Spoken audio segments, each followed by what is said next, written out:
ಶ್ರೀ ಸಮರ್ಥ ರಾಮದಾಸ ಚರಿತ್ರೆ ಅಧ್ಯಾಯ 14. ಸಮರ್ಥರು ಪುನಃ ಟಾಕಲಿಗೆ ಬರುವುದು. ಜ್ಞಾನಿಗಳ ಸಹವಾಸ. ಚಾತುರ್ಮಾಸ ಪ್ರವಚನ.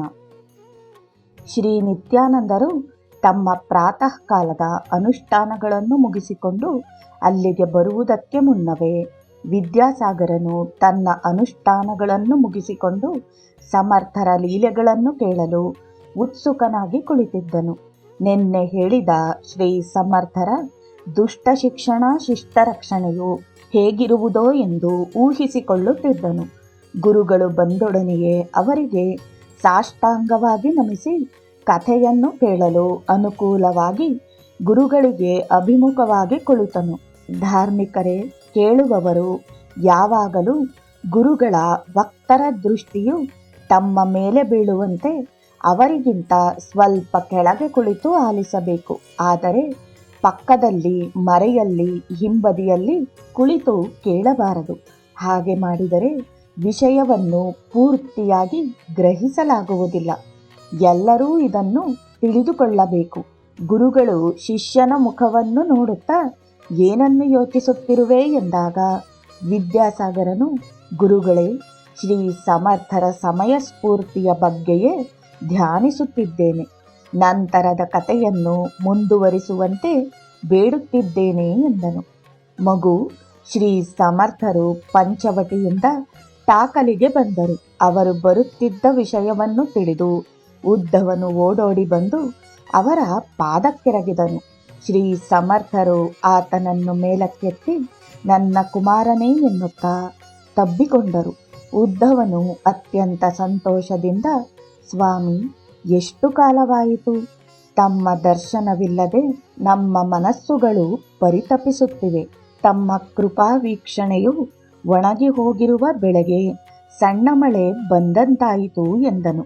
ಅಷ್ಟರಲ್ಲಿ ಆತನ ತಂದೆ ಕುಲಕರ್ಣಿಯವರು ಗ್ರಾಮಸ್ಥರು ಬಂದು ಶ್ರೀ ಸಮರ್ಥರಿಗೆ ನಮಿಸಿದರು. ಶ್ರೀ ಸಮರ್ಥರು ಪ್ರತಿಯೊಬ್ಬರ ಹೆಸರನ್ನೂ ಹೇಳುತ್ತಾ ಕುಶಲ ಪ್ರಶ್ನೆಗಳನ್ನು ಮಾಡಿದರು. ದೇವಾಲಯದಲ್ಲಿನ ಹನುಮಂತನಿಗೆ ಪೂಜಾದಿಗಳು ಸಕ್ರಮವಾಗಿ ಜರುಗುತ್ತಿವೆಯೇ ಎಂದು ವಿಚಾರಿಸಿ ತಿಳಿದುಕೊಂಡು ಆಶೀರ್ವದಿಸಿದರು. ಅಲ್ಲಿ ಯಥಾವಿಧಿಯಾಗಿ ಭಿಕ್ಷಾಟನೆಯನ್ನು ಮಾಡುತ್ತಾ ಸ್ವಲ್ಪ ದಿನಗಳು ಮಾತ್ರವೇ ಇದ್ದರು. ಆ ಸಮಯದಲ್ಲಿ ಉದ್ಧವ, ಕುಲಕರ್ಣಿ ಗ್ರಾಮಸ್ಥರೆಲ್ಲರ ಕೋರಿಕೆಯಂತೆ ತಮ್ಮ ತೀರ್ಥಯಾತ್ರೆಯ ವಿಶೇಷಗಳನ್ನು ವಿವರಿಸಿದರು. ನಿತ್ಯವೂ ಬೆಳಿಗ್ಗೆ ಮತ್ತು ಸಂಜೆ ಜ್ಞಾನ ಪ್ರಬೋಧೆಯನ್ನು ಈ ರೀತಿ ಮಾಡಿದರು. ಧಾರ್ಮಿಕರೇ, ತಿಳುವಳಿಕೆ ಇಲ್ಲದ ಕಾಲದಲ್ಲಿ ನಡೆದದ್ದೇನೋ ನಡೆದು ಹೋಯಿತು. ಕಾಲವು ಬಹಳ ಒಳ್ಳೆಯದ್ದು. ಅದು ನಿಂತುಕೊಳ್ಳುವುದಿಲ್ಲ, ನಡೆದು ಹೋಗುತ್ತಲೇ ಇರುವುದು. ಕಾಲವು ವ್ಯರ್ಥವಾಯಿತೆಂಬ ಜ್ಞಾನವು ಗುರುಗಳ ಮೂಲಕ ತಿಳಿದಾಗ ಕಳೆದು ಹೋಗಿದ್ದಕ್ಕೆ ಚಿಂತಿಸದೆ ಮುಂಬರುವ ಕಾಲವನ್ನು ಸದ್ವಿನಿಯೋಗಪಡಿಸಬೇಕು. ಜ್ಞಾನಿಯಾದ ಗುರುಗಳು ಲಭಿಸಿದ ನಂತರ ಬಿಡದೆ ಅನುಸರಿಸಬೇಕು, ಸ್ಮರಿಸಬೇಕು. ಅವರೊಂದಿಗೆ ಸ್ನೇಹವನ್ನು ಬೆಳೆಸಬೇಕು, ಸೇವೆಯನ್ನು ಮಾಡಬೇಕು. ಆ ಮೂಲಕ ಜ್ಞಾನಿಯ ಸುಬುದ್ಧಿಯನ್ನು ಕಲಿತುಕೊಳ್ಳಬೇಕು. ತಿಳಿಯದ ವಿಷಯವನ್ನು ಕೇಳಿ ತಿಳಿದುಕೊಳ್ಳಬೇಕು. ಸಮಯವನ್ನರಿತು ಉಪಕಾರವನ್ನು ಮಾಡಬೇಕು. ಗುರುವಿಗಾಗಿ ತನ್ನ ದೇಹವನ್ನು ವ್ಯಯಿಸಬೇಕು. ಸಾಧಕನು ಬುದ್ಧಿಪೂರ್ವಕವಾಗಿ ಜ್ಞಾನಿಯ ಸಹವಾಸದಲ್ಲಿದ್ದು ಭಜಿಸಿ ಅನುಭವವನ್ನು ಹೊಂದಬೇಕು. ನಿತ್ಯಾನಿತ್ಯ ವಸ್ತು ವಿವೇಕವನ್ನು ಗ್ರಹಿಸಬೇಕು. ಅವರ ಬಳಿಯಲ್ಲಿ ಹಾಡುವುದನ್ನು, ವಾದ್ಯಗಳನ್ನು ನುಡಿಸುವುದನ್ನು, ನಾನಾ ವಿಧವಾದ ಆಲಾಪನೆಗಳನ್ನು ಕಲಿತುಕೊಳ್ಳಬೇಕು. ಅವರ ಬಳಿ ಅನೇಕವಾದ ಔಷಧಿ ಜ್ಞಾನವನ್ನು ಪಡೆಯಬಹುದು. ಗುರುಗಳ ಬಳಿ ಪರೀಕ್ಷಾ ವಿಧಾನವನ್ನು ತಿಳಿದುಕೊಳ್ಳಬೇಕು. ಅವರ ಸಮ್ಮುಖದಲ್ಲಿ ವ್ಯಾಯಾಮ, ಈಜು ಹೊಡೆಯುವುದು, ಯೋಗಾಸನಗಳು, ಓಟದ ಸ್ಪರ್ಧೆಯಲ್ಲಿ ಗೆಲ್ಲುವುದು ಅಷ್ಟೇ ಅಲ್ಲದೆ ಧ್ಯಾನವನ್ನು ಅಭ್ಯಸಿಸಬೇಕು. ಅವರು ಹೇಳಿದಂತೆ ಸಮಾಜ ಸೇವೆಯನ್ನು ಮಾಡುವುದು, ಯುಕ್ತಾಯುಕ್ತ ವಿವೇಕ ಮತ್ತು ಚತುರತೆಯನ್ನು ಗ್ರಹಿಸಬೇಕು. ಅವರು ಹೇಳುವ ಚಿಕ್ಕ ವಿಷಯವಾಗಲಿ ದೊಡ್ಡ ವಿಷಯವಾಗಲಿ ಮನನ ಮಾಡಿಕೊಳ್ಳಬೇಕು. ನಿರಂತರವಾಗಿ ಗುರುಸ್ಮರಣೆ, ಲೀಲಾಶ್ರವಣ, ಸತ್ಸಂಗ ಪ್ರಸಂಗಗಳನ್ನು ಕಲಿಯಬೇಕು. ಅವರು ಯಾವ ರೀತಿಯಲ್ಲಿ ಇತರರನ್ನು ಸಂತೋಷಪಡಿಸುವರೋ ತಿಳಿದುಕೊಂಡು ತಾನೂ ಹಾಗೆಯೇ ಅನುಸರಿಸಬೇಕು. ಗುರುಗಳಲ್ಲಿರುವ ವಿಶಿಷ್ಟ ಚಾತುರ್ಯವನ್ನು, ರಾಜನೀತಿಯನ್ನು, ನಿರೂಪಣಾ ವಿಧಾನವನ್ನು ಗ್ರಹಿಸಿಕೊಳ್ಳಬೇಕು. ಜ್ಞಾನಿಯಿಂದಲೇ ಕವಿತ್ವ, ಗದ್ಯ, ಪದ್ಯ ರಚನೆಗಳಿರುವ ಮಾಧುರ್ಯವನ್ನು ಆಸ್ವಾದಿಸುವುದರ ಮೂಲಕ ಅವುಗಳ ಭಾವವನ್ನು ತಿಳಿಯುವುದು ಉತ್ತಮ. ಗುರುಗಳ ರಚನೆಗಳನ್ನು ಓದುತ್ತಾ ವಚನ ಭೇದಗಳನ್ನು, ನಾನಾ ವಿಧ ಸಂವಾದಗಳಲ್ಲಿನ ವ್ಯತ್ಯಾಸಗಳನ್ನು ಅರಿಯಬೇಕು. ಜ್ಞಾನಿಯ ತೀಕ್ಷ್ಣತೆ, ಸಹಿಷ್ಣುತೆ, ಉದಾರತೆಗಳನ್ನು ಗಮನಿಸಬೇಕು. ನಾನಾ ವಿಧ ಕಲ್ಪನೆಗಳನ್ನು, ದೂರದರ್ಶಿತ್ವವನ್ನು, ಯೋಚನಾ ವಿಧಾನಗಳನ್ನು ತಿಳಿಯಬೇಕು. ಜ್ಞಾನಿಯು ತನ್ನ ಕಾಲವನ್ನು ಹೇಗೆ ಸಾರ್ಥಕಗೊಳಿಸುವನೋ ಆತನ ಆಧ್ಯಾತ್ಮಿಕ ವಿವೇಕ, ಗುಣಗಣಗಳನ್ನು ಪೂರ್ತಿಯಾಗಿ ಗ್ರಹಿಸಬೇಕು. ಆತನ ಭಕ್ತಿ ಮಾರ್ಗವನ್ನು, ವೈರಾಗ್ಯ ಯೋಗವನ್ನು, ಸಮಸ್ತವನ್ನು ತಿಳಿದುಕೊಳ್ಳಬೇಕು. ಜ್ಞಾನಿಗಳ ಸಹವಾಸ. ಜ್ಞಾನಿಯ ಬಳಿಯಲ್ಲಿಯೇ ಜ್ಞಾನ ಸಮುಪಾರ್ಜನೆಯನ್ನು, ಧ್ಯಾನವನ್ನು ಕಲಿಯಬೇಕು. ಅವರ ಸಮ್ಮುಖದಲ್ಲಿ ಸೂಕ್ಷ್ಮ ಚಿಹ್ನೆಗಳನ್ನು, ಆಲಿಪ್ತತೆಯನ್ನು, ವಿದೇಹ ಲಕ್ಷಣಗಳನ್ನು ಬ್ರಹ್ಮ ವಿವರಣೆಯವರೆಗೂ ತಿಳಿಯಬಹುದು. ಗುರುವೇ ಸರ್ವಾಂತರ್ಯಾಮಿ. ಆತನ ಮಹಿಮೆಯನ್ನು ಏನೆಂದು ವರ್ಣಿಸಲು ಸಾಧ್ಯ? ಆತನ ವಿದ್ಯೆಗಳಿಗೂ, ಕಲೆಗಳಿಗೂ, ಗುಣಗಳಿಗೂ ಎಲ್ಲೇ ಇರುವುದಿಲ್ಲ. ಪರಮೇಶ್ವರನ ಗುಣಗಳೇ ಆತನ ಗುಣಗಳಾಗಿ, ಪರಮೇಶ್ವರನ ತತ್ವವೇ ಗುರುತತ್ವವೆಂದು ಸಮನ್ವಯಿಸಿ ಹಾಡುತ್ತಿದ್ದರೆ ಅಖಂಡಾನಂದವು ಲಭಿಸುತ್ತದೆ. ಮೊದಲು ದೃಶ್ಯಮಾನ ಪದಾರ್ಥದ ದರ್ಶನವನ್ನು, ನಂತರ ಈಶ್ವರ ತತ್ವವನ್ನು ದರ್ಶಿಸಬೇಕು. ಅಂದರೆ ಗುರುದೇವರ ಬಾಹ್ಯ ರೂಪಾರಾಧನೆಯನ್ನು, ನಂತರ ಗುರುತತ್ವಾರಾಧನೆಯನ್ನೂ ಮಾಡಬೇಕು. ಇವೆರಡಕ್ಕೂ ಅವಿನಾಭಾವ ಸಂಬಂಧವಿದೆ. ದೃಶ್ಯಮಾನ ಶರೀರವಿರುವುದರಿಂದಲೇ ಗುರುವಿನೊಂದಿಗೆ ಸಂಗಮ ಸಹವಾಸಗಳು ಏರ್ಪಡಲು ಸಾಧ್ಯವಾಗುತ್ತದೆ. ಈ ಶರೀರವು ಅನಿತ್ಯವೆಂದು, ಗುರುವಿನ ತತ್ವವೇ ಶಾಶ್ವತವೆಂಬ ಸತ್ಯವು ಮನವರಿಕೆಯಾಗುತ್ತದೆ. ಆದುದರಿಂದ ಗುರುವಿನ ಆಕಾರಕ್ಕೂ ಸಹ ದಿವ್ಯತ್ವವಿದೆಯೆಂದು ನಂಬಬೇಕು. ಈ ವಿಶ್ವರಚನೆಯ ಚಮತ್ಕಾರಿಯಾದ ಭಗವಂತನು ಸ್ವತಃ ಗೋಚರಿಸುವುದಿಲ್ಲ. ವಿವೇಕ ಬಲದಿಂದ ಆತನ ಮೇಲೆ ದೃಷ್ಟಿಯಿಟ್ಟು ಧ್ಯಾನಿಸಿದಾಗ ಗುರು ಸ್ವರೂಪದಲ್ಲಿ ದರ್ಶನವನ್ನು ನೀಡುವನು. ಗುರುವಿನ ಸ್ಪರ್ಶ ಸಂಭಾಷಣೆಗಳು ಅತ್ಯಂತ ಭಾಗ್ಯವಂತರಿಗೆ ಲಭಿಸುವವು. ನಂತರ ಭಕ್ತರು ಸಂಸಾರ ಸಾಗರದಲ್ಲಿದ್ದರೂ ಅದನ್ನು ದಾಟಬಲ್ಲೆವೆಂಬ ನಂಬಿಕೆಯುಂಟಾಗುವುದು. ಅದು ಅನುಭವಪೂರ್ವಕ ವಿಷಯವೆಂದು ಗ್ರಹಿಸಬೇಕು. ಪ್ರಿಯಾತ್ಮ ಬಂಧುಗಳೇ, ವಿಷಯವನ್ನು ಚೆನ್ನಾಗಿ ಗ್ರಹಿಸಿರುವಿರಲ್ಲವೇ? ಯಾವ ವಿಷಯವನ್ನಾದರೂ ಕೇಳಿದ ಮಾತ್ರಕ್ಕೆ ಉಪಯೋಗವಾಗಲಾರದು. ಅದನ್ನು ಜ್ಞಾಪಕದಲ್ಲಿಟ್ಟುಕೊಂಡು ನಿತ್ಯವೂ ಮನನ ಮಾಡಬೇಕು. ಆಗ ಅದರ ಸಾರವು ಮನಸ್ಸಿನೊಳಗೆ ಇಳಿಯುವುದು. ಧಾರ್ಮಿಕರೇ, ಹಾಲಿನಲ್ಲಿ ಬೆಣ್ಣೆ ಇರುವುದು. ಆದರೆ ಆ ಬೆಣ್ಣೆಯನ್ನು ಕೈಯಿಂದ ಹಾಗೆಯೇ ತೆಗೆಯಲಾಗುವುದಿಲ್ಲ. ಹಾಲನ್ನು ತಕ್ಕ ಮಟ್ಟಿಗೆ ಕಾಯಿಸಿ, ತಕ್ಕ ಸಮಯದಲ್ಲಿ ಹೆಪ್ಪು ಹಾಕಿ, ಮೊಸರಾಗುವವರೆಗೆ ಬಿಟ್ಟು, ಸರಿಯಾದ ಸಮಯದಲ್ಲಿ ಕಡೆಗೋಲಿನಿಂದ ಕಡೆಯಬೇಕು. ಈ ಪ್ರಕ್ರಿಯೆಯನ್ನು ಚೆನ್ನಾಗಿ ತಿಳಿದವರಿಂದ ಕಲಿತುಕೊಂಡು ಮಾಡಿದರೆ ಬೆಣ್ಣೆಯು ಲಭಿಸುವುದು. ಈ ವಿಶ್ವದಲ್ಲಿ ನಂಬಿರುವ ಪರಮಾತ್ಮನನ್ನು ದರ್ಶಿಸಬೇಕಾದರೂ ಕೂಡ ಒಂದು ನಿರ್ದಿಷ್ಟವಾದ ಸಾಧನಾ ಪ್ರಕ್ರಿಯೆ ಇರುವುದು. ಅದನ್ನು ಆಚರಿಸಿಯೇ ಪರಮಾತ್ಮನನ್ನು ಪಡೆಯಬೇಕು. ಆಚರಣೆ ಇಲ್ಲದಿದ್ದರೆ ಎಲ್ಲವೂ ನಿಷ್ಫಲವೇ ಆಗುವುದು ಎಂದು ತಿಳಿಸಿದರು. ಶ್ರೋತರೆಲ್ಲರೂ ಶ್ರೀ ಸಮರ್ಥ ರಾಮದಾಸ ಸ್ವಾಮಿ ಕಿ ಜೈ ಎಂದು ಘೋಷಿಸಿದರು. ಎಲ್ಲರ ಹೃದಯಗಳಲ್ಲಿ ಸಂತೋಷವು ತುಂಬಿ ತುಳುಕಾಡಿತು. ನಂತರ ಶ್ರೀ ಸಮರ್ಥರು ತೀರ್ಥಯಾತ್ರೆಗಳನ್ನು ಮಾಡಿ ಬಂದಿರುವುದಕ್ಕಾಗಿ ಗ್ರಾಮಸ್ಥರು ಆಂಜನೇಯನ ದೇವಸ್ಥಾನದ ಬಳಿಯೇ ಭಕ್ತರೆಲ್ಲರಿಗೂ ಅನ್ನ ಸಂತರ್ಪಣೆಯನ್ನು ಮಾಡಿದರು. ನಂತರ ಉದ್ಧವನಿಗೆ ಹೋಗಿ ಬರುತ್ತೇನೆಂದು ಹೇಳಿ ಶ್ರೀ ಸಮರ್ಥರು ಎಲ್ಲರಿಂದ ಬೀಳ್ಕೊಂಡು ಕೃಷ್ಣಾ ನದಿಯ ತೀರದಲ್ಲಿ ಪ್ರಯಾಣಿಸುತ್ತಾ ಮಹಾಬಲೇಶ್ವರನನ್ನು ಸೇರಿದರು. ಆಗ ಮಳೆಗಾಲವಾದುದರಿಂದ 4 ತಿಂಗಳು ಅಂದರೆ ಚಾತುರ್ಮಾಸ್ಯವನ್ನು ಅಲ್ಲಿಯೇ ಮಾಡಿದರು. ಆ ಕ್ಷೇತ್ರದಲ್ಲಿ ಪ್ರತಿನಿತ್ಯವೂ ಎಷ್ಟೋ ಮಂದಿ ಸಾಧಕರು ಮತ್ತು ಗೃಹಸ್ಥರು ಬಂದು ಹೋಗುತ್ತಿದ್ದರು. ಶ್ರೀ ಸಮರ್ಥರು 4 ತಿಂಗಳ ಕಾಲ ಅಲ್ಲಿದ್ದುದರಿಂದ ಯಾತ್ರಿಕರು ಆನಂದದಿಂದ ದರ್ಶಿಸಿಕೊಂಡರು.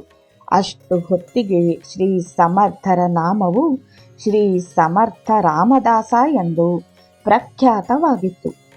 ಅವರು ಪೈಠಾಣ್ನಲ್ಲಿ ಮಾಡಿದ ಲೀಲೆಯನ್ನು ಜ್ಞಾನದೇವರು ಹೆಮ್ಮೆಯಿಂದ ವೇದವನ್ನು ನುಡಿಸಿದ ಲೀಲೆಯೊಂದಿಗೆ ಹೋಲಿಸಿ ಮಹಾರಾಷ್ಟ್ರದಲ್ಲೆಲ್ಲ ಹೇಳಿಕೊಳ್ಳುತ್ತಿದ್ದರು. ಮಹಾರಾಷ್ಟ್ರವೂ ಧನ್ಯವು, ಶ್ರೀ ಸಮರ್ಥರನ್ನು ಹೆತ್ತ ತಾಯಿಯೂ ಧನ್ಯಳು ಎಂದು ಎಲ್ಲರೂ ಭಾವಿಸಿದರು. ಮಹಾಬಲೇಶ್ವರದಲ್ಲಿಯೂ ನಿತ್ಯವೂ ಶ್ರೀ ಸಮರ್ಥರು ತಮ್ಮ ಅನುಷ್ಠಾನ ಸಮಯದ ನಂತರ ಭಕ್ತರಿಗೆ ಜ್ಞಾನಬೋಧೆಯನ್ನು ಮಾಡುತ್ತಿದ್ದರು. ಅಲ್ಲಿಯೇ ಒಂದು ಆಂಜನೇಯ ಸ್ವಾಮಿಯನ್ನು ಪ್ರತಿಷ್ಠಿಸಿ ರಾಮದಾಸ ಸಂಪ್ರದಾಯವನ್ನು ಎಲ್ಲರಿಗೂ ಬೋಧಿಸಿದರು. ಅಲ್ಲಿನ ಪ್ರಜೆಗಳಿಗೆ ನವವಿಧ ಭಕ್ತಿ ಮಾರ್ಗವನ್ನು ತಿಳಿಸಿದರು. ಅಲ್ಲಿ ಸೇರಿದ 2-3 ದಿನಗಳಲ್ಲಿಯೇ ಅನಂತ ಭಟ್ಟು, ದಿವಾಕರ ಭಟ್ಟು ಮುಂತಾದ ಪ್ರಸಿದ್ಧ ವಿದ್ವಾಂಸರನೇಕರು ಇವರ ಶಿಷ್ಯರಾದರು. ಅವರ ಪೂರ್ವಜನ್ಮದ ಸುಕೃತದ ಫಲದಿಂದ ಶ್ರೀ ಸಮರ್ಥರು ಗುರುಗಳಾಗಿ ದೊರಕಿರುವರೆಂದು ಆನಂದಪಟ್ಟರು. ಅವರಲ್ಲಿ ದೀಟೆ, ಪೀಟಲೆ, ಚಿತಾವ ಎನ್ನುವವರಿಗೆ ದೀಕ್ಷೆಯನ್ನು ಕೊಟ್ಟು ಅನುಗ್ರಹಿಸಿದರು. ವಿದ್ಯಾಸಾಗರನೇ ಮಂತ್ರೋಪದೇಶವನ್ನು ಸ್ವೀಕರಿಸುವಾಗ ಶಿಷ್ಯನು ಪರಮಗುರುವಿಗಾಗಿ ನಿರೀಕ್ಷಿಸಿ ಪರೀಕ್ಷಿಸಿ ಸ್ವೀಕರಿಸಬೇಕೆಂದು ಶಾಸ್ತ್ರವಾಕ್ಯವು. ಒಂದು ಸಲ ಗುರುವನ್ನು ಸ್ವೀಕರಿಸಿದ ನಂತರ ಜೀವನದ ಕೊನೆಯವರೆವಿಗೂ ತ್ಯಜಿಸಬಾರದು. ಒಂದು ವೇಳೆ ಗುರುಗಳನ್ನು ಬಿಟ್ಟು ಬಿಟ್ಟರೆ ರೌರವಾದಿ ನರಕಗಳೇ ಗತಿ ಎಂದು ಗುರುಗೀತಾ ಪ್ರಬೋಧೆಯು. ಆದುದರಿಂದಲೇ ಮೊದಲು ಸ್ವಲ್ಪ ಕಾಲ ಗುರು ಶುಶ್ರೂಷೆಯನ್ನು ಮಾಡಿದರೆ ಗುರುವಿನ ಬಗ್ಗೆ ಪ್ರೀತಿ ವಿಶ್ವಾಸಗಳು ಬಲಗೊಳ್ಳುತ್ತವೆ. ಗುರುಗಳು ಶಿಷ್ಯನನ್ನು ಸ್ವೀಕರಿಸುವಾಗಲೂ ತಕ್ಕ ವಿಧವಾಗಿ ಪರೀಕ್ಷಿಸಿಯೇ ಸ್ವೀಕರಿಸುವರು. ಮೊದಲು ಸೇವೆಗಳಲ್ಲಿ ನಿಯಮಿಸುವರು. ಆ ಸೇವೆಗಳನ್ನು ಸಹನೆಯಿಂದ ಶ್ರದ್ಧೆಯಿಂದ ಮಾಡುತ್ತಿದ್ದರೆ ಅವನಲ್ಲಿನ ಅವಲಕ್ಷಣಗಳು ಬಲಹೀನ ಗುಣಗಳು ದೂರವಾಗುತ್ತವೆ. ನಂತರ ಮಂತ್ರದೀಕ್ಷೆಯನ್ನು ಕೊಟ್ಟರೆ ಸಾಧನಾ ಬಲವು ಲಭ್ಯವಾಗುವುದು. ಆದರೆ ಪರಮಗುರುಗಳ ವಿಷಯದಲ್ಲಿ ಶಿಷ್ಯರೇ ಅದೃಷ್ಟವಂತರು. ಅವರ ಪೂರ್ವಜನ್ಮದ ಸಾಧನಾ ವಿಶೇಷದಿಂದ ಪರಮಗುರುಗಳು, ಸದ್ಗುರುಗಳು, ಸಮರ್ಥ ಗುರುಗಳು ಲಭಿಸುವರು. ಮಂತ್ರೋಪದೇಶವು ಯಾವ ಸದ್ಗುರುವಿನ ಮೂಲಕ ಲಭಿಸುವುದೋ ಅವರ ಗುರು ಪರಂಪರೆಯಲ್ಲಿನ ಎಲ್ಲರ ದಿವ್ಯಶಕ್ತಿ ಪ್ರಸ್ತಾರವು ಶಿಷ್ಯನಿಗೆ ಲಭಿಸಬಲ್ಲದು. ಆ ಪರಮಗುರುಗಳ ಸಹವಾಸದಲ್ಲಿ ಸಾಧನೆಯ ಪರಿಪಕ್ವತೆಯನ್ನು ಸತ್ಫಲವನ್ನು ಹೊಂದಬಲ್ಲರು. ಶ್ರೀ ಸಮರ್ಥರು ಕ್ರಮವಾಗಿ ನಿತ್ಯವೂ ಅನೇಕ ವಿಷಯಗಳನ್ನು ಬೋಧಿಸಿದರು. ಅದರಲ್ಲಿ ನವವಿಧ ಭಕ್ತಿ ಮಾರ್ಗಗಳನ್ನು ಬೋಧಿಸಿದರು. ಶ್ರವಣಂ, ಕೀರ್ತನಂ, ವಿಷ್ಣುಸ್ಮರಣಂ, ಪಾದಸೇವನಂ, ಅರ್ಚನಂ, ವಂದನಂ, ದಾಸ್ಯಂ, ಸಖ್ಯಂ, ಆತ್ಮನಿವೇದನಂ.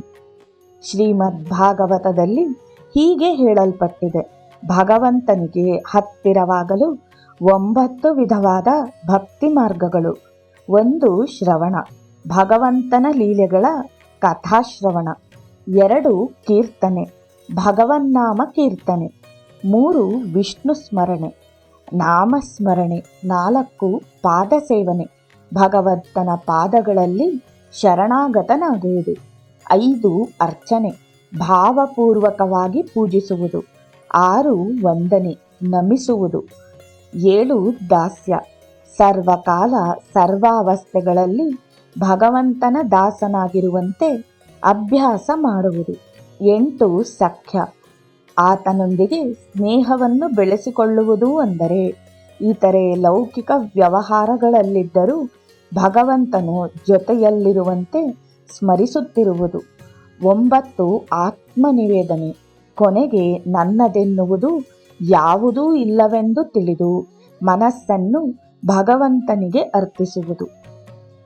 1 ಕರ್ಮ, ಉಪಾಸನ, ಜ್ಞಾನ, ಸಿದ್ಧಾಂತ, ಯೋಗ, ವೈರಾಗ್ಯ ಮಾರ್ಗಗಳಲ್ಲಿನ ಸಂಪೂರ್ಣ ಜ್ಞಾನ ತತ್ವಗಳನ್ನು ಶ್ರವಣದಿಂದ ಗ್ರಹಿಸಿಕೊಳ್ಳುವುದು. ಬಹುವಿಧ ಪುಣ್ಯಕ್ಷೇತ್ರಗಳನ್ನು, ತೀರ್ಥಗಳನ್ನು, ಮಂತ್ರಗಳನ್ನು, ಸಾಧನೆಗಳನ್ನು, ತಪಸ್ಸನ್ನು, ಪುನಶ್ಚರಣೆಗಳನ್ನು ಕೇಳಬೇಕು. ದುಗ್ಧಾಹಾರಿಗಳು, ನಿರಾಹಾರಿಗಳು, ಫಲಾಹಾರಿಗಳು, ಪರ್ಣಾಹಾರಿಗಳು, ಶಾಖಾಹಾರಿಗಳು, ನಾನಾ ವಿಧ ಆಹಾರಿಗಳು ಹೇಗಿರುವರೋ ಅವರು ಏನೋ ಎಂದು ಆಲಿಸಬೇಕು. ಬಿಸಿಲು, ಮಳೆ, ಚಳಿಯಲ್ಲಿಯೂ, ಕಾಡಿನಲ್ಲಿಯೂ, ಆಕಾಶದಲ್ಲಿಯೂ ಸಿದ್ಧರು ಯಾವ ರೀತಿಯಾಗಿರುವರೋ ಕೇಳಿ ತಿಳಿದುಕೊಳ್ಳಬೇಕು. ಜಪ, ತಪ, ತಾಪಸಯೋಗ, ಹಠಯೋಗ, ನಿಗ್ರಹ ಶಕ್ತಿ, ಶಕ್ತಿಮಾರ್ಗಿ, ಅಘೋರ ಯೋಗಗಳ ಬಗೆಗೆ ಕೇಳಿಸಿಕೊಂಡರಲ್ಲದೆ ತಿಳಿಯುವುದಿಲ್ಲ.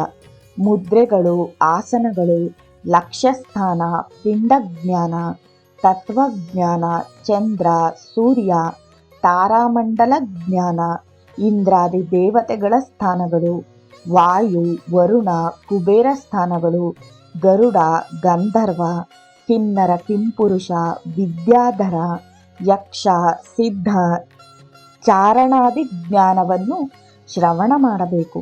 ಇವುಗಳನ್ನು ಕೇಳುವುದೇ ಅಲ್ಲದೆ ಮನನವನ್ನು ಮಾಡಿ ಜ್ಞಾಪಕದಲ್ಲಿಟ್ಟುಕೊಂಡು ನಿಕ್ಷಿಪ್ತಗೊಳಿಸಿಕೊಳ್ಳಬೇಕು.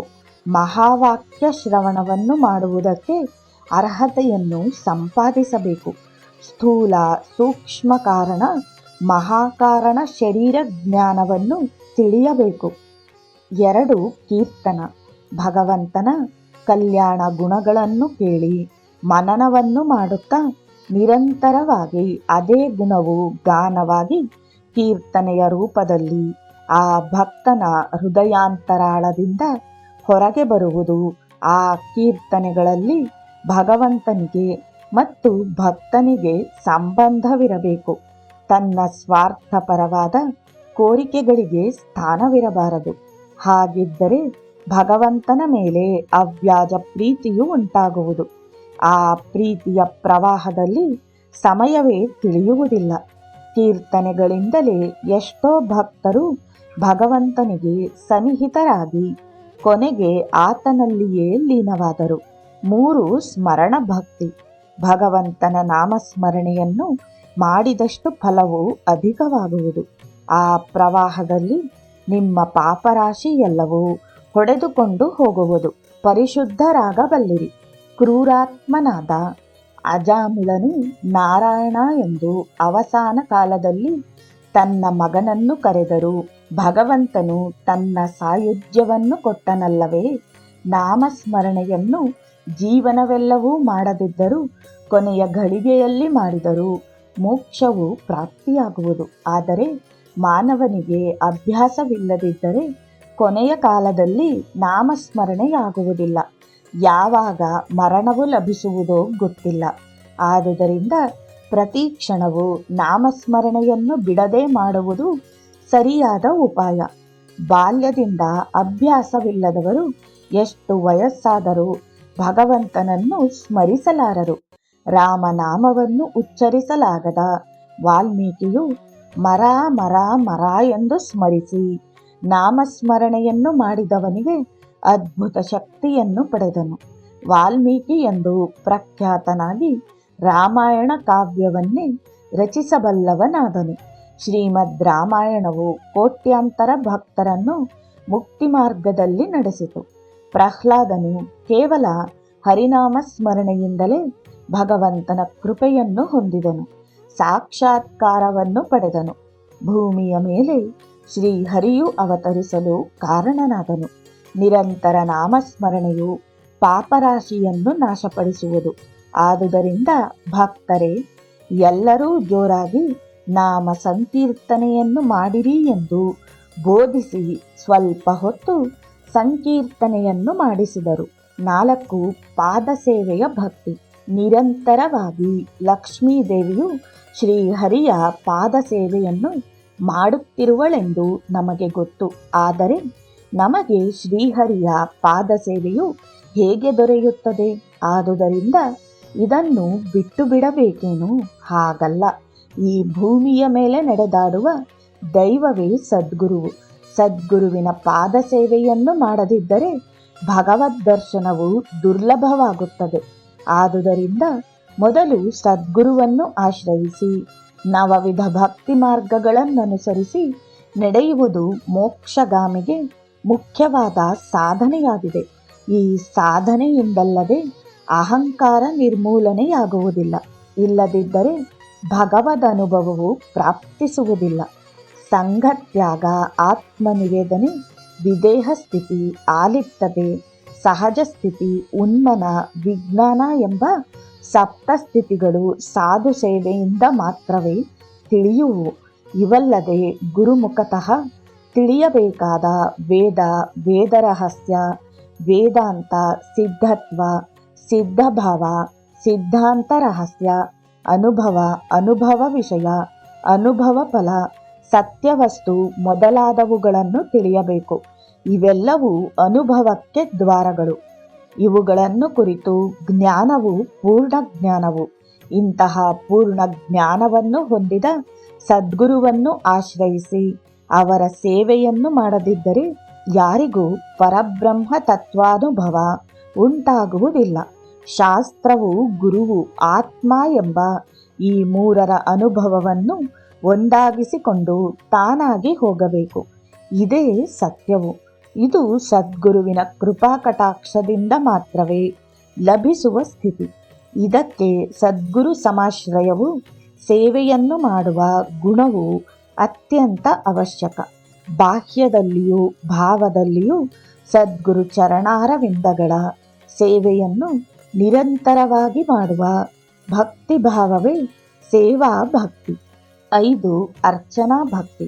ಅರ್ಚನೆ ಎಂದರೆ ದೇವತೆಗಳನ್ನು ಪೂಜಿಸುವುದು, ಅಗ್ನಿಹೋತ್ರವನ್ನು ಆರಾಧಿಸುವುದು, ಸಾಧು ಸಜ್ಜನರನ್ನು, ಯತೀಶ್ವರರನ್ನು, ಅತಿಥಿ ಅಭ್ಯಾಗತರನ್ನು, ತಾಯಿ ತಂದೆಯರನ್ನು ಭಕ್ತಿಯಿಂದ ಪೂಜಿಸುವುದನ್ನು ಸಾಮಾನ್ಯವಾಗಿ ಅರ್ಚನೆ ಎನ್ನುವರು. ಈ ಅರ್ಚನೆಗೆ ಅನೇಕ ವಸ್ತುಗಳನ್ನು ಸಂಗ್ರಹಿಸಿಕೊಳ್ಳಬೇಕು.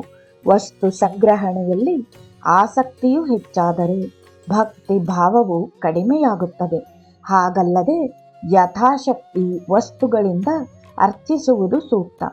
ತನ್ನ ಎದುರು ವಿಗ್ರಹವಿದ್ದರೂ, ಚಿತ್ರಪಟವಿದ್ದರೂ ತಾನು ಏರ್ಪಡಿಸಿಕೊಂಡಿರುವ ಮೂರ್ತಿಗೆ ಪೂರ್ಣ ಭಕ್ತಿಯಿಂದ ಪೂಜಿಸುವುದೇ ಭಗವಂತನಿಗೆ ಪ್ರೀತಿಕರವು. ವಸ್ತುಗಳು ಅಷ್ಟು ಮುಖ್ಯವಲ್ಲ. ಒಂದೊಂದು ಸಮಯದಲ್ಲಿ ಮಾನಸ ಪೂಜೆಯು ಉತ್ತಮವಾದುದೇ. ಸಮಸ್ತದಲ್ಲಿ ಭಗವಂತನ ಶಕ್ತಿಯು ಅಡಗಿದೆಯೆಂದು ತಿಳಿಯಲು ಇದು ಸಹಕಾರಿಯಾಗಬಲ್ಲದು. ಪತ್ರಂ ಪುಷ್ಪಂ ಫಲಂ ತೋಯಂ ಯೋ ಮೇ ಭಕ್ತ್ಯಾಂ ಪ್ರಯಚ್ಛತಿ ತದಹಂ ಭಕ್ತ್ಯುಪಹೃತಂ ಅಶಾಮ್ನಿ ಪ್ರಯತಾತ್ಮನಃ ಎಂದು ಭಗವದ್ಗೀತೆಯಲ್ಲಿ ಶ್ರೀಕೃಷ್ಣನು ಹೇಳಿರುವಂತೆ ಭಕ್ತಿಯಿಂದ ಎಲೆ, ಹೂವು, ಹಣ್ಣು, ನೀರು ಯಾವುದನ್ನಾದರೂ ಸಮರ್ಪಿಸಿದರೆ ಭಗವಂತನು ಸ್ವೀಕರಿಸುವನು. 6. ವಂದನಾ ಭಕ್ತಿ. ವಂದನಾ ಭಕ್ತಿ ಎಂದರೆ ಸಾಧು ಸಜ್ಜನರಿಗೆ ನಮಸ್ಕಾರವನ್ನು ಮಾಡಿದರೆ ಸಾಲದು.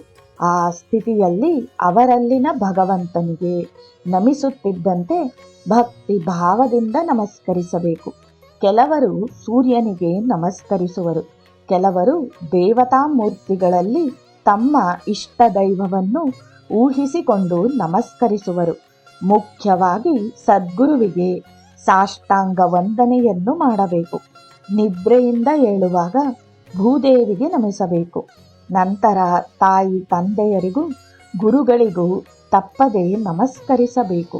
ಆಕಾಶಾತ್ ಪತಿತಾಂ ತೋಯಾಂ ಯಥಾ ಗಚ್ಚತಿ ಸಾಗರಂ ಸರ್ವದೇವ ನಮಸ್ಕಾರಃ ಕೇಶವಂ ಪ್ರತಿಗಚ್ಚತಿ ಎಂಬಂತೆ ಭಕ್ತ, ಜ್ಞಾನಿ, ವಿರಾಗಿ, ಮಹಾನುಭಾವ, ಸರ್ವಜ್ಞ, ಪಂಡಿತ, ಪೌರಾಣಿಕ, ವಿದ್ವಾಂಸ, ಯಾಜ್ಞಿಕ, ವೈದಿಕ, ಪವಿತ್ರಾತ್ಮರು ಎದುರಾದ ಕೂಡಲೇ ನಮಸ್ಕರಿಸುವುದು ಉತ್ತಮ.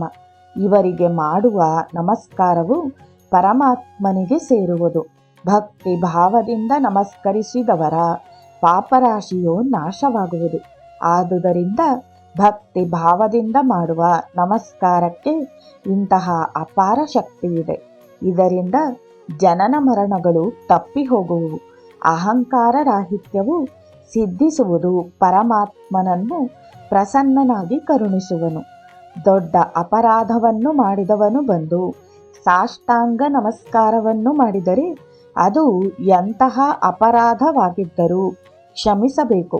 ಹಾಗೆ ಕ್ಷಮಿಸದಿದ್ದರೆ ಅವನ ಪಾಪವೆಲ್ಲವನ್ನೂ ಸ್ವೀಕರಿಸಬೇಕಾಗಿರುತ್ತದೆ. ಪರಮಾತ್ಮನ ಬಗೆಗೆ ಅಪಚಾರವಾಗುವುದು. ಹಾಗೆ ಕ್ಷಮಿಸಿದವನನ್ನು ಭಗವಂತನು ಕ್ಷಮಿಸುವುದಿಲ್ಲ. ನಮಸ್ಕಾರಕ್ಕೆ ಇಷ್ಟು ಮಹತ್ತರವಾದ ಶಕ್ತಿಯಿದೆ. ಎಂತಹ ಸಾಲವನ್ನಾದರೂ ಎರಡೂ ಕೈಗಳನ್ನೆತ್ತಿ ನಮಸ್ಕರಿಸಿದರೆ ಆ ಸಾಲವನ್ನು ಬಿಟ್ಟು ಬಿಡಬೇಕು. ಎರಡೂ ಕೈಗಳನ್ನೆತ್ತಿ ನಮಸ್ಕರಿಸಿದ ಗೋಪಿಕೆಯರು ಮತ್ತು ದ್ರೌಪದಿಯು ಶ್ರೀಕೃಷ್ಣನಿಂದ ಅನುಗ್ರಹಿಸಲ್ಪಟ್ಟರು. 7. ದಾಸ್ಯ ಭಕ್ತಿ. ಧಾರ್ಮಿಕರೇ, ದಾಸರು ಎಂಬ ಪದಕ್ಕೆ ಅತ್ಯಂತ ಔನ್ನತ್ಯವಿದೆ. ಯಾವ ಮಾನವನನ್ನಾದರೂ ಹಿಡಿದು ಬಡಿದು ದಾಸ್ಯವನ್ನು ಮಾಡಿಸಿಕೊಳ್ಳುವುದು ಮಹಾಪಾಪ ಮತ್ತು ದೋಷ. ದಾಸ್ಯವು, ದಾಸರು, ದಾಸಿಗಳು ಎಂದ ಕೂಡಲೇ ತುಂಬ ಜನರು ದಾಸ್ಯವನ್ನು ಹೀನವಾಗಿ ಕಾಣುವರು. ದಾಸ್ಯವು 2 ವಿಧ: ಭಗವದ್ದಾಸ್ಯ ಮತ್ತು ವ್ಯಕ್ತಿದಾಸ್ಯ. ಇದರಲ್ಲಿ ಭಗವದ್ದಾಸ್ಯವು ಮುಕ್ತಿಗೆ ಮಾರ್ಗವಾಗಿದೆ. ಭಕ್ತಿಯಿಂದ ಮತ್ತು ಇಷ್ಟದಿಂದ ಮಾಡುವುದು. ವ್ಯಕ್ತಿದಾಸ್ಯವು ಬಲವಂತವಾಗಿಯೋ ವಿಧಿಯಿಲ್ಲದೆಯೋ ಗತಿಯಿಲ್ಲದೆಯೋ ಮಾಡುವಂತಹುದು. ಇದು ಖಂಡಿಸುವಂತಹದು. ಇದು ಸಾಧಕನನ್ನು ಉತ್ತಮ ಸ್ಥಾಯಿಗೆ ತೆಗೆದುಕೊಂಡು ಹೋಗುವ ಅತ್ಯಂತ ಮುಖ್ಯ ಸೋಪಾನ. ನಿರಂತರವಾಗಿ ತಾನು ಭಗವಂತನಿಗೆ ಪ್ರೀತಿಪಾತ್ರನಾದ ದಾಸನು ಎಂಬ ಭಾವದಲ್ಲಿಯೇ ಇರಬೇಕು. ತಾನು ನಂಬಿದ ಗುರುವಾಗಲಿ ದೈವವಾಗಲಿ ತನ್ನ ಸೇವೆಯಿಂದ ಸಂತೃಪ್ತಿಯನ್ನು ಹೊಂದಬೇಕು ಎಂಬ ಭಾವವು ಸಂಪೂರ್ಣವಾಗಿರಬೇಕು. ತನ್ನ ಇಷ್ಟ ದೈವಕ್ಕೆ ಮಾಡುವ ಉಪಚಾರಗಳು ಯಾವ ರೀತಿಯ ಅಹಂಕಾರವೂ ಇಲ್ಲದೆ ಅತ್ಯಂತ ವಿನಯ ವಿಧೇಯತೆಗಳಿಂದ ಮಾಡುತ್ತಿರಬೇಕು. ಸಾಧಕನು ದಾಸ್ಯ ಭಕ್ತಿಯನ್ನು ಸಹನೆಯಿಂದ ಆಯ್ದುಕೊಂಡರೆ ದೇವಸ್ಥಾನವನ್ನೇ ನೆಲೆಯಾಗಿ ಮಾಡಿಕೊಂಡು ಸೇವೆಗಳನ್ನು ತಪ್ಪಿಲ್ಲದೆ ಮಾಡುತ್ತಿರಬೇಕು. ದೇವಾಲಯದಲ್ಲಿರುವ ದೇವರಿಗೆ ಎಷ್ಟು ಪ್ರೀತಿಯಿಂದ ಸೇವೆಗಳನ್ನು ಮಾಡುವನೋ ಅಷ್ಟೇ ಪ್ರೀತಿಯಿಂದ ಭಗವದ್ಭಕ್ತರ ಸೇವೆಗಳನ್ನು ಮಾಡಬೇಕು. ಎಲ್ಲ ಕಡೆಯಲ್ಲಿಯೂ ಭಗವಂತನನ್ನು ಕಾಣುವ ಮಟ್ಟಕ್ಕೆ ಸೇರುವ ಅವಕಾಶವು ಈ ದಾಸ್ಯ ಭಕ್ತಿಯ ಮೂಲಕ ಪ್ರಾಪ್ತಿಸುವುದು. ದೇವಸ್ಥಾನದಲ್ಲಿ ಬಹಳ ವೈಭವವು ಮನೆ ಮಾಡಿಕೊಳ್ಳುವಂತೆ ಕಾರ್ಯಕಲಾಪಗಳನ್ನು ದಕ್ಷತೆಯಿಂದ ನಿರ್ವಹಿಸಬೇಕು. ದಾಸ್ಯ ಭಕ್ತಿಗೆ ಒಳಪಟ್ಟ ಸಾಧಕನಿಗೆ ಇತರೆ ಚಿಂತೆಗಳು ಯಾವುವೂ ಇರುವುದಿಲ್ಲ. ದೇವಾಲಯ ನಿರ್ಮಾಣ, ಒಡೆದು ಹೋಗಿರುವ ಸರೋವರಗಳ ಪುನರ್ನಿರ್ಮಾಣ, ಬಾವಿಗಳಲ್ಲಿ ಹೂಳು ತೆಗೆಸುವುದು, ಧರ್ಮಶಾಲೆಗಳ ನಿರ್ವಹಣೆ ಮಾಡಬೇಕೆಂಬ ಭಾವನೆಗಳೇ ಇರುವುವು. ಅದಕ್ಕಾಗಿ ಹಗಲಿರುಳು ತಪ್ಪಿಸುವನು. ಪರಮಾತ್ಮನ ಲೀಲೆಗಳನ್ನು ತಿಳಿಸುವ ಚಿತ್ರಗಳನ್ನು ಗೋಡೆಗಳ ಮೇಲೆ ಬರೆಸುವುದು, ಜೀರ್ಣ ಗ್ರಂಥಗಳ ಪುನರ್ಮುದ್ರಣ, 4 ದಾರಿಗಳು ಸೇರುವ ಸ್ಥಳದಲ್ಲಿ ವಿಶ್ರಾಂತಿ ಗೃಹವನ್ನು ನಿರ್ಮಿಸುವುದು, ಹೀಗೆ ಯಾವ ಕೆಲಸವನ್ನು ಮಾಡುತ್ತಿದ್ದರೂ ಒಳಗೊಳಗೆ ದಾಸ್ಯ ಭಾವವನ್ನು ಬಿಡದೆ ಮಾಡುವನು. ದೇವಸ್ಥಾನಗಳಲ್ಲಿರಬೇಕಾದ ಆನೆ, ಕುದುರೆ, ಸಿಂಹಾಸನ, ಪಲ್ಲಕ್ಕಿ, ಚೌಕಿ, ಸುಖಾಸನ, ಉಯ್ಯಾಲೆ, ವಿಮಾನ ಮೊದಲಾದ ವಾಹನಗಳನ್ನು ಏರ್ಪಡಿಸಿದನು. ಮೇಘಾಡಂಬರ, ಛತ್ರಿ, ಚಾಮರ, ಸೂರ್ಯಮುಖಿ, ಚಂದ್ರಮುಖಿ, ರಾಜಚಿಹ್ನೆ, ನಾನಾ ವಿಧ ವಾಹನಗಳು, ರಥ, ಸುವರ್ಣಾಸನಗಳು ಬಹಳ ಮನೋಹರವಾಗಿ ಮಾಡಿಸಬೇಕು. ದೇವರಿಗೆ ಅಲಂಕಾರ ಸಾಮಗ್ರಿ ರತ್ನಭೂಷಣಗಳು, ಕವಚಗಳು, ದಿವ್ಯ ವಸ್ತ್ರಗಳು, ಸುವರ್ಣಾಭರಣಗಳು, ನಾನಾ ವಿಧ ಧಾತು ಪಾತ್ರೆಗಳು ಪ್ರಯತ್ನಪೂರ್ವಕವಾಗಿ ಒದಗಿಸಬೇಕು. ಪುಷ್ಪಗಳಿಗಾಗಿ ಹೂದೋಟಗಳನ್ನು ಹಾಕಿಸಿ ಸಂರಕ್ಷಕರನ್ನು ನಿಯಮಿಸಬೇಕು. ಗೋಶಾಲೆ, ಪಕ್ಷಿಶಾಲೆ, ಪಶುಶಾಲೆ, ಪಾಕಶಾಲೆ, ಚಿತ್ರಶಾಲೆ, ನಾಟ್ಯಶಾಲೆಗಳು ದೇವಾಲಯದ ಪ್ರಾಂಗಣಕ್ಕೆ ಶೋಭೆಯನ್ನುಂಟು ಮಾಡುವವೆಲ್ಲವನ್ನು ಏರ್ಪಡಿಸಬೇಕು. ಬಹುವಿಧ ವಾದ್ಯಗಳನ್ನು ಅವುಗಳನ್ನು ನುಡಿಸಲು ಗುಣವಂತರಾದ ಕಲಾಕಾರರನ್ನು ಭಗವದ್ಭಜನೆಗೆ ಪ್ರತ್ಯೇಕವಾಗಿ ಸಿದ್ಧಪಡಿಸಬೇಕು. ಪಾಕಶಾಲೆ, ಭೋಜನ ಶಾಲೆ, ಧರ್ಮಶಾಲೆ, ಪಾದಚಾರಿಗಳ ವಿಶ್ರಾಂತಿಗಾಗಿ ಶಯ್ಯಾಗೃಹಗಳು, ಸಾಮಾನುಗಳನ್ನು ಭದ್ರಪಡಿಸಿಕೊಳ್ಳಲು ವಸತಿ ಗೃಹಗಳು, ಭಕ್ತರಿಗೆ ಆಹ್ಲಾದವನ್ನುಂಟು ಮಾಡುವ ಪದಾರ್ಥಗಳು, ಚಿಕ್ಕ ಚಿಕ್ಕ ಖಾದ್ಯಗಳು, ಫಲರಸಗಳು ಸಿಗುವಂತೆ ಅಂಗಡಿ ಮುಂಗಟ್ಟುಗಳನ್ನು ಶ್ರದ್ಧೆಯಿಂದ ನಿರ್ಮಿಸಬೇಕು. ಭಗವಂತನ ವೈಭವವು ಅನಿರ್ವಚನೀಯವಾದುದು. ಭಗವಂತನನ್ನು ಪ್ರಸನ್ನಗೊಳಿಸುವ ಸಾಧನೆಯೇ ಭಕ್ತಿ. ಆದುದರಿಂದ ಭಕ್ತಿಯು ಶ್ರದ್ಧೆಯಿಂದ ಕೂಡದಿದ್ದರೆ ಪರಿಪೂರ್ಣವಾಗುವುದಿಲ್ಲ. ಭಗವಂತನ ಸೇವೆಗೆ ಉಪಯೋಗವಾಗದ ಸಂಪತ್ತು, ಬುದ್ಧಿ, ಮನಸ್ಸು, ಜೀವನ ಇವುಗಳೆಲ್ಲವೂ ಕಾಡಿನಲ್ಲಿನ ಬೆಳದಿಂಗಳಿನಂತೆ ವ್ಯರ್ಥವೇ. ಭಗವತ್ ಸೇವಾ ಸಂಬಂಧಗಳಾದ ಸಮಸ್ತ ಕಾರ್ಯಗಳನ್ನು ನಿರ್ವಹಿಸುವುದಕ್ಕೆ ತಾನು ಸರ್ವಕಾಲ ಸರ್ವಾವಸ್ಥೆಗಳಲ್ಲಿಯೂ ಸಂಸಿದ್ಧನಾಗಿರುವುದಲ್ಲದೆ ಇತರರನ್ನು ಪ್ರೋತ್ಸಾಹಿಸುತ್ತಿರಬೇಕು. ಭಗವತ್ ಸೇವೆಯಲ್ಲಿ ಹಗಲಿರುಳು ತತ್ಪರನಾಗಿರಬೇಕು. ಜಯಂತಿಗಳು, ಉತ್ಸವಗಳು ನಡೆಯುವಾಗ ದೇವತೆಗಳು ಮೇಲಿನಿಂದ ಸಂತೋಷದೊಂದಿಗೆ ಮುಗ್ಧರಾಗಿ ಇಹಲೋಕವಾಸಿಗಳಿಗೆ ವರಪ್ರದಾನವನ್ನು ಮಾಡುವಂತೆ ಸ್ಥಿರವಾಗಿ ನಂಬಿ ಅತ್ಯಂತ ವೈಭವೋಪೇತವಾಗಿ ಮಾಡಿಸಬೇಕು. ಭಗವಂತನಿಗೆ ಯಾವ ಸಮಯದಲ್ಲಿ ಯಾವ ಸೇವೆಯು ವಿಧಿಸಲ್ಪಟ್ಟಿರುವುದೋ ತಪ್ಪದೆ ಅದನ್ನು ಮಾಡಿಸಬೇಕು. ಏನಾದರೂ ಕೊರತೆಯಾದರೆ ಅದನ್ನು ತುಂಬಿಸುವುದರಲ್ಲಿ ಶ್ರದ್ಧೆಯನ್ನು ವಹಿಸಬೇಕು. ಪ್ರೀತಿಪೂರ್ವಕವಾಗಿ ಪೂಜೆಗೆ ಬೇಕಾದ ಚಂದನ, ಮನೋಹರ ವಸ್ತ್ರಗಳು, ಭೂಷಣಾದ್ಯಾಲಂಕಾರಗಳು, ನಾನಾ ವಿಧ ಪರಿಮಳ ಪುಷ್ಪಗಳು, ಧೂಪ ದೀಪಾದಿಗಳು, ರುಚಿಕರವಾದ ನೈವೇದ್ಯ ಪದಾರ್ಥಗಳೆಲ್ಲವನ್ನೂ ಕಾಲಕ್ಕೆ ತಕ್ಕಂತೆ ಸಮರ್ಪಿಸಲು ಏರ್ಪಾಟು ಮಾಡಬೇಕು. ಶ್ರುತಿಯನ್ನು ರಾಗದೊಂದಿಗೆ ಮೇಳವಿಸಿ ಭಕ್ತಿಯುಕ್ತವಾದ ಕೀರ್ತನೆಗಳನ್ನು ಹಾಡುತ್ತಾ ಭಗವಂತನ ಲೀಲೆಗಳನ್ನು ಕೊಂಡಾಡಬೇಕು. ದೇವಾಲಯದ ಪರಿಶುಭ್ರತೆಯನ್ನು ಕಾಪಾಡಲು ಸರಿಯಾದ ಸೇವಕರನ್ನು ನಿಯಮಿಸಬೇಕು. ಎಲ್ಲ ವಿಷಯಗಳಲ್ಲಿಯೂ ಪ್ರತ್ಯೇಕ ಶ್ರದ್ಧೆಯನ್ನು ವಹಿಸುತ್ತಾ ಮರೆಯದೆ ದಕ್ಷತೆಯಿಂದ ತನ್ನ ದಾಸ್ಯವನ್ನು ನಿರಂತರವಾಗಿ ಜ್ಞಾಪಕದಲ್ಲಿಟ್ಟುಕೊಳ್ಳುವವನೇ ದಾಸ್ಯ ಭಕ್ತನು. 8. ಸಖ್ಯಭಕ್ತಿ. ಈ ಪ್ರಾಪಂಚಿಕ ಬಂಧುತ್ವವು ಅಶಾಶ್ವತವಾದುದರಿಂದ ಪರಮಾತ್ಮನಿಗಿಂತಲೂ ಪರಮ ಆಪ್ತರಿಲ್ಲವೆಂದುಕೊಂಡು ಆತನೊಂದಿಗೆ ಸ್ನೇಹವನ್ನು ಮಾಡುವುದು ತನ್ನ ವಿಧಿಯೆಂದು ಭಾವಿಸಬೇಕು.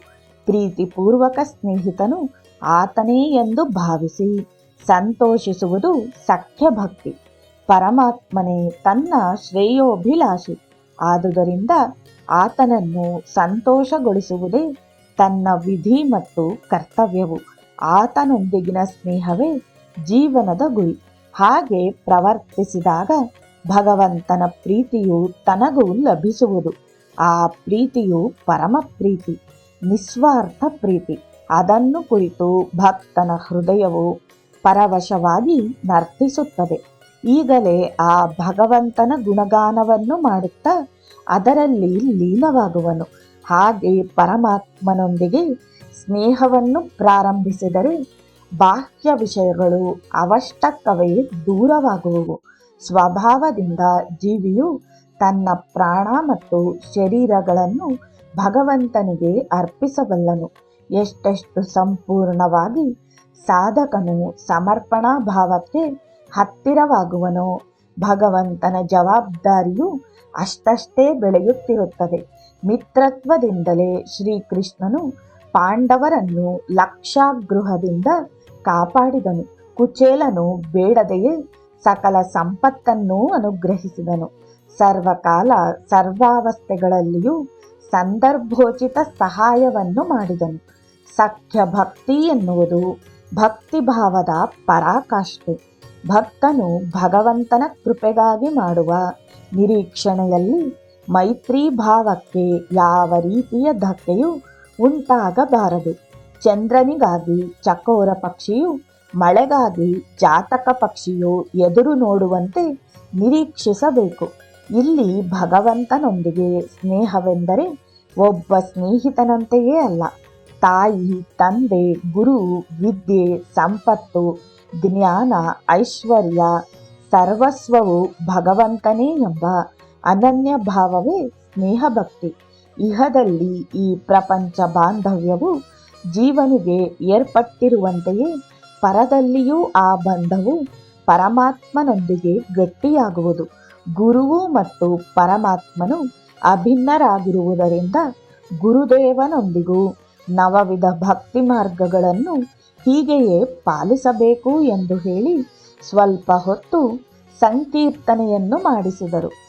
ಆತ್ಮನಿವೇದನಾ ಭಕ್ತಿ. ಆರ್ಯರೇ, ಈಗ ಕಟ್ಟಕಡೆಯದಾದ ಆ ಆತ್ಮನಿವೇದನೆಯ ಬಗೆಗೆ ತಿಳಿಸುತ್ತೇನೆ. ಆತ್ಮವನ್ನು ನಿವೇದಿಸುವುದು ಎಂದರೆ ಯಾವುದಾದರೂ ಪದಾರ್ಥವನ್ನಾದರೆ ಅರ್ಪಿಸುವುದು. ಆತ್ಮವು ಪದಾರ್ಥವಲ್ಲವಲ್ಲವೇ? ಅದನ್ನು ಹೇಗೆ ನಿವೇದಿಸುವುದು? ಆತ್ಮ ನಿವೇದನೆ ಎಂದರೆ ಒಳಗಿರುವ ಆತ್ಮದ ಜೊತೆಗೆ ಭಾವ ಪರಂಪರೆಗಳು, ಕಷ್ಟ ನಷ್ಟಗಳು, ಸುಖ ದುಃಖಾದಿ ಅನುಭವಗಳು, ಈ ಶರೀರವು ಒಟ್ಟಿಗೆ ಎಲ್ಲವೂ ನನ್ನವಲ್ಲ, ಓ ಭಗವಂತನೇ ನಿನ್ನದೇ ಎಂದು ಹೇಳುವುದಲ್ಲ.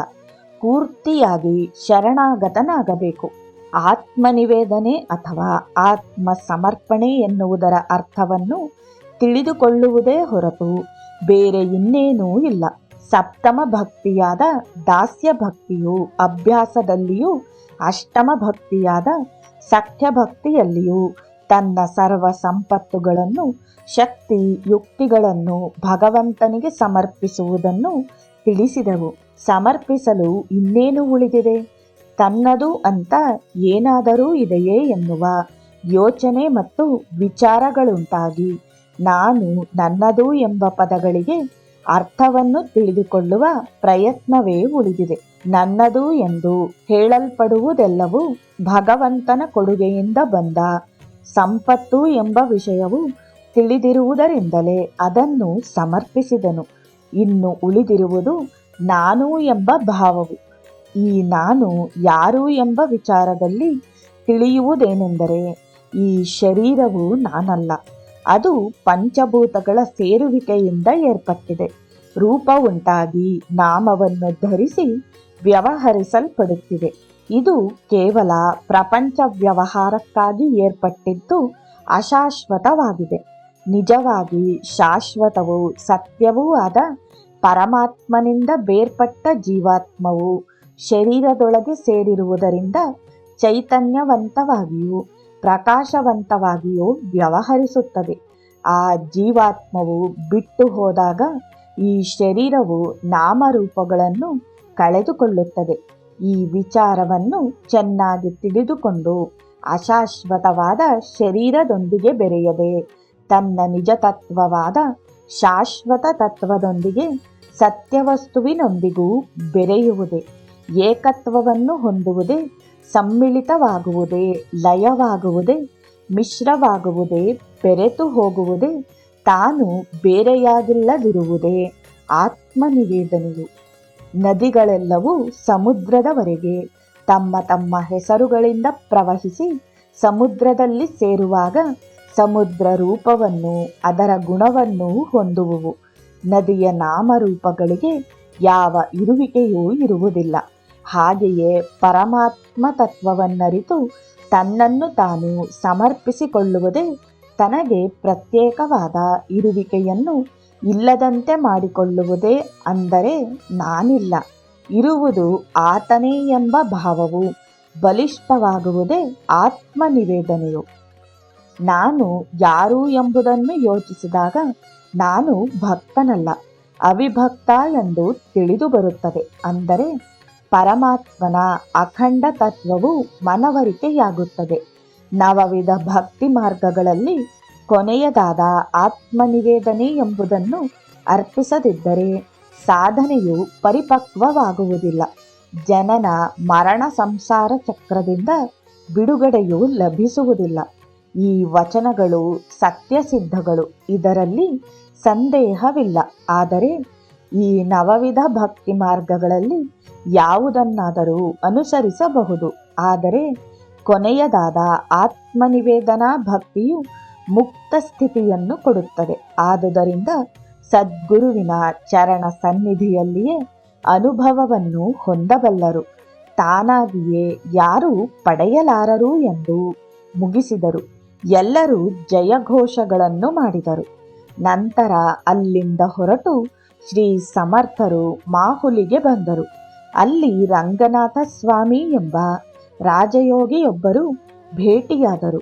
ಶ್ರೀ ಸಮರ್ಥರ ತೇಜೋವಂತವಾದ ಮುಖಮಂಡಲವನ್ನು ನೋಡಿದೊಡನೆಯೇ ಪಾದಾಭಿವಂದನೆಯನ್ನು ಮಾಡಿದರು. ಶ್ರೀ ಸಮರ್ಥರು ಅವರ ವಿನಯ ವಿಧೇಯತೆಗಳಿಗೆ ಪ್ರಸನ್ನರಾದರು.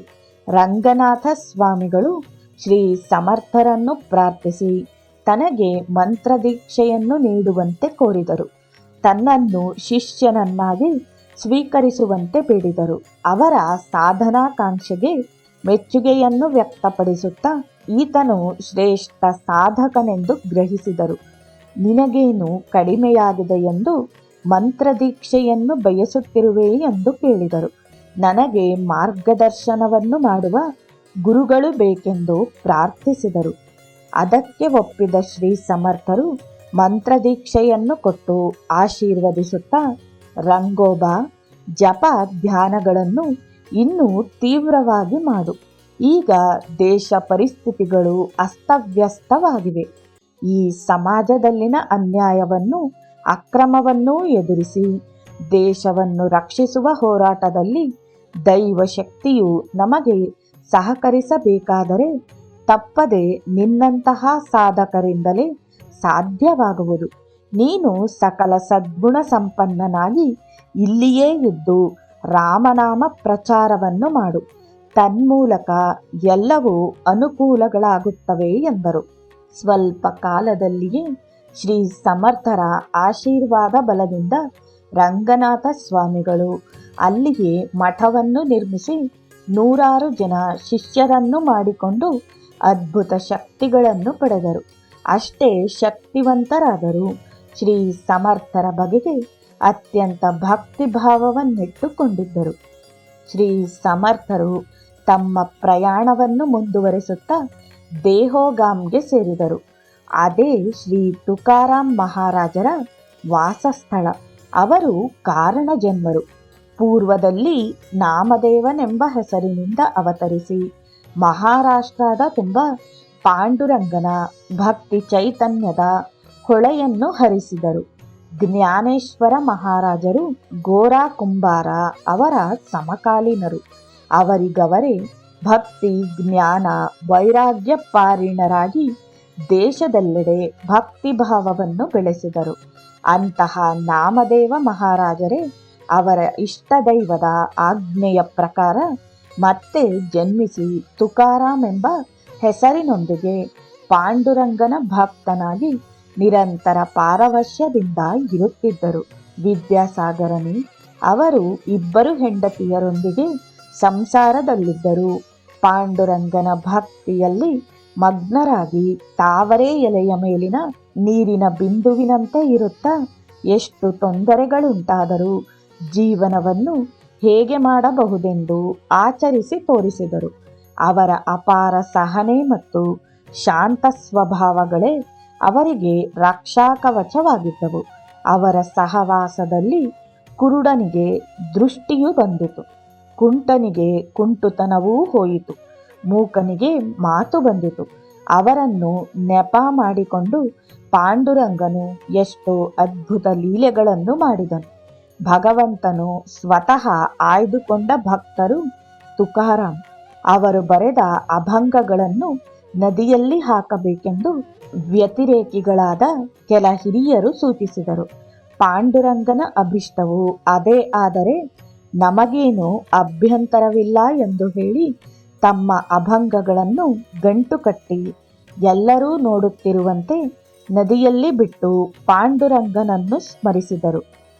ಆಗ ಏನಾಯಿತೆಂದರೆ ಪಾಂಡುರಂಗನು ಆ ಅಭಂಗಗಳನ್ನು ನೆನೆಯಲು ಬಿಡಲಿಲ್ಲ.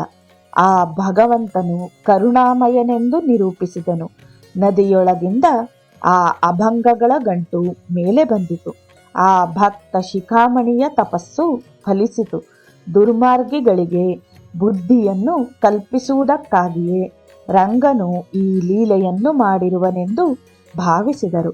ಪಾಂಡುರಂಗನು ಭಕ್ತರಿಗಾಗಿ ಇಂತಹ ಚಮತ್ಕಾರಗಳನ್ನೆಷ್ಟೋ ಮಾಡಿರುವನು.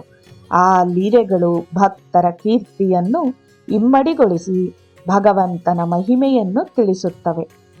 ಅಂತಹ ಮಹನೀಯರಾದ ತುಕಾರಾಮ್ರವರ ಮನೆಯಲ್ಲಿ ಸಾಯಂಕಾಲ ನಿತ್ಯವೂ ಸಂಕೀರ್ತನೆಯು ನಡೆಯುತ್ತದೆ. ಆ ಸಮಯಕ್ಕೆ ಸರಿಯಾಗಿ ಶ್ರೀ ಸಮರ್ಥರು ಅಲ್ಲಿಗೆ ಸೇರಿದರು. ಆ ಸಂಕೀರ್ತನೆಗಳನ್ನು ಆಸ್ವಾದಿಸುತ್ತಾ ತನ್ಮಯರಾಗಿ ಬಹಳ ಹೊತ್ತು ಕಳೆದರು. ನಂತರ ಆ ಕಾರ್ಯಕ್ರಮವು ಮುಗಿಯುವಾಗ ಎಲ್ಲರೂ ಜಯಘೋಷವನ್ನು ಮಾಡುವಾಗ ಶ್ರೀ ಸಮರ್ಥರು ದನಿಗೂಡಿಸಿದರು. ಆಹಾ, ನಿನ್ನ ಸಂಕೀರ್ತನೆಯಲ್ಲಿ ಪಂಡರೀಪುರವು ಧನ್ಯವಾಯಿತಪ್ಪ. ವಿಠಲನೂ ಧನ್ಯನು. ಹೇ ಪಾಂಡುರಂಗನೇ, ನಿನ್ನ ಭಕ್ತರ ಗಾನದೊಂದಿಗೆ ಪರವಶಿಸಿ ಅವರ ಹೃದಯದಲ್ಲಿಯೇ ವಾಸಿಸಿರುವನೆಂದು ತಿಳಿಸಿರುವೆಯಲ್ಲವೇ? ನಿನ್ನ ಲೀಲಾ ವಿಲಾಸವನ್ನು ಏನೆಂದು ಬಣ್ಣಿಸಲಿ ತಂದೆ? ವಿಠೋಬಾ ಎನ್ನುತ್ತಾ ಪರವಶರಾಗಿ ನುಡಿದರು. ಅದಕ್ಕೆ ಮೊದಲೇ ತುಕಾರಾಮರಿಗೆ ಶ್ರೀ ಸಮರ್ಥರ ಲೀಲೆಗಳು ಮತ್ತು ಮಹಿಮೆಗಳು ಕರ್ಣಾಕರ್ಣಿಯಾಗಿ ತಿಳಿದಿದ್ದವು. ಅವರ ದರ್ಶನವು ಈಗ ಪ್ರಾಪ್ತಿಯಾಯಿತು. ಇವರೇ ಸಮರ್ಥರೆಂದು ತಿಳಿದೊಡನೆಯೇ ಅವರ ಆನಂದಕ್ಕೆ ಪಾರವಿಲ್ಲದಂತಾಯಿತು. ಭಕ್ತಿಯ ಪಾರವಶ್ಯದಿಂದ ಸಭೆಯಲ್ಲಿದ್ದ ಶ್ರೀ ಸಮರ್ಥರ ಬಳಿಗೆ ಹೋಗಿ ಪಾದಾಭಿವಂದನೆಯನ್ನು ಮಾಡಿದರು. ಶ್ರೀ ಸಮರ್ಥರು ಪರಮಾನಂದ ಭರಿತರಾಗಿ ಅವರನ್ನು ತಬ್ಬಿಕೊಂಡರು. ಆ ಮಹಾಭಕ್ತರ ಭೇಟಿಯು ಅಲ್ಲಿನ ಭಕ್ತರೆಲ್ಲರಿಗೂ ಸಂತೋಷವನ್ನುಂಟು ಮಾಡಿತು. ಆನಂದದಿಂದ ಶ್ರೀ ಸಮರ್ಥರಿಗೆ ಎಲ್ಲರೂ ಸಾಷ್ಟಾಂಗ ವಂದನೆಯನ್ನು ಮಾಡಿದರು. ಅವರಿಬ್ಬರು ಅನೇಕ ಆಧ್ಯಾತ್ಮಿಕ ವಿಷಯಗಳನ್ನು, ಪಾಂಡುರಂಗನ ಲೀಲಾ ವಿಲಾಸಗಳನ್ನೂ ಚರ್ಚಿಸುತ್ತಾ ಆಧ್ಯಾತ್ಮಿಕಾನಂದ ಅನುಭೂತಿಯನ್ನು ಹೊಂದಿದರು. ನಂತರ ಅಲ್ಲಿಂದ ಶ್ರೀ ಸಮರ್ಥರು ಹೊರಟು ದೇಶ ಸಂಚಾರವನ್ನು ಮಾಡುತ್ತಾ ಶೌಹಾಪುರ್ ಹತ್ತಿರದ ಕಾಡಿನಲ್ಲಿಯೂ ಬೆಟ್ಟಗುಡ್ಡಗಳಲ್ಲಿಯೂ ಸಂಚರಿಸುತ್ತಾ ಕೆಲ ದಿನಗಳು ಕಳೆದರೆಂದು ಶ್ರೀ ನಿತ್ಯಾನಂದರು ಪರವಶರಾಗಿ ಬೋಧಿಸಿದರು. ವಿದ್ಯಾಸಾಗರನೇ, ಮಹಾತ್ಮರು ಒಬ್ಬರಿಗೊಬ್ಬರು ಗುರುತಿಸಿಕೊಳ್ಳುವರು. ಏಕೆಂದರೆ ಭಗವಂತನ ಕಲೆಗಳು ಅವರ ಮುಖಾರವಿಂದಗಳಲ್ಲಿ ತಾಂಡವಿಸುತ್ತಿರುತ್ತವೆ. ಅವರ ಸಾಧನೆಯ ಚಿತ್ಕಲೆಗಳೂ ಸಹ ಭಾವಿಸುತ್ತಿರುತ್ತವೆ. ಅವರ ತೇಜಸ್ಸಿನ ಮೂಲಕ ಅವರ ಸಾಧನೆಯು ಪ್ರಸ್ಫುಟಗೊಳ್ಳುತ್ತಿರುತ್ತದೆ. ಅಜ್ಞಾನಿಗಳಿಗೆ ಮಾತ್ರ ಆ ತೇಜಸ್ಸು ಕಾಣುವುದಿಲ್ಲ. ಆದುದರಿಂದ ಮಹಾತ್ಮರು ಕೆಲ ಚಮತ್ಕಾರಗಳನ್ನು ಮಾಡಬೇಕಾಗಿರುತ್ತದೆ. ಅವರು ಯಾವ ಚಮತ್ಕಾರಗಳನ್ನು ಮಾಡಿದರೂ ಅಜ್ಞಾನಿಗಳಿಗೆ ಜ್ಞಾನವನ್ನುಂಟು ಮಾಡುವುದಕ್ಕಾಗಿಯೂ ಸಜ್ಜನರಿಗೆ ಒಳಿತನ್ನುಂಟು ಮಾಡುವುದಕ್ಕಾಗಿಯೂ ಮಾಡುವರು. ಸುಮ್ಮನೆ ಮಾಡುವುದಿಲ್ಲ. ಈ ವಿಷಯವನ್ನು ಎಲ್ಲರೂ ಗುರುತಿಸಬೇಕು ಎನ್ನುತ್ತಾ ಮುಂದಿನ ಲೀಲೆಗಳನ್ನು ನಾಳೆ ಹೇಳಿಕೊಳ್ಳೋಣ ಎಂದು ಗುರು ಶಿಷ್ಯರಿಬ್ಬರು ಜಯ ಜಯ ರಘುವೀರ ಸಮರ್ಥ ಎಂದು ಜಯಘೋಷವನ್ನು ಮಾಡಿದರು. ಇದು ವಿದ್ಯಾಸಾಗರ ಶ್ರೀ ನಿತ್ಯಾನಂದ ಯೋಗಿ ಸಂವಾದ ರೂಪವಾದ ಶ್ರೀ ದತ್ತಾತ್ರೇಯ ಸಂಪ್ರದಾಯ ಶಿಷ್ಯ ಪರಂಪರೆಯಲ್ಲಿನ ಶ್ರೀ ಶ್ರೀ ಶ್ರೀ ಸ್ವಾಮಿ ವಿಠಲಾನಂದ ಸರಸ್ವತಿ ಮಹಾರಾಜ್ ವಿರಚಿತ ಶ್ರೀ ಸ್ವಾಮಿ ಸಮರ್ಥ ರಾಮದಾಸ ಚರಿತ್ರೆಯ 14ನೇ ಅಧ್ಯಾಯವು ಸಂಪೂರ್ಣವಾಯಿತು. ಓಂ ಶಾಂತಿ ಶಾಂತಿ ಶಾಂತಿ.